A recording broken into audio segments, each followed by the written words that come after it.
गूंजे चारों ओर, भारत मैया के जयकारा गूंजेगा गाँव। मोर भारत महान, मोर भारत महान, तिरंगा लहराए बढ़े देश के मान। मोर भारत महान, मोर भारत महान, तिरंगा लहराए बढ़े देश के मान।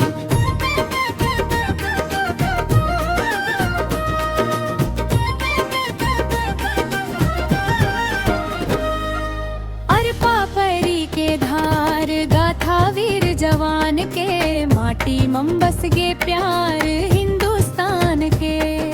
धान के बाली लहराए किसान मुस्काए, मोर छत्तीसगढ़ के माटी देश भर गीत गाए। मोर भारत नहा, मोर भारत माँ, तिरंगा लहराए बढ़े देश के मान।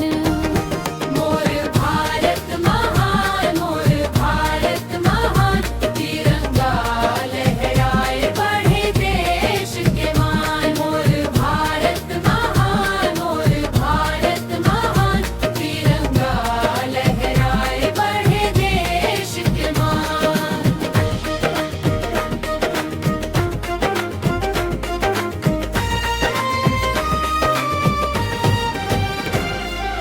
सीमा मंग खड़े जवान रखे देश के मान, माई के लाल अपन देथे बलिदान।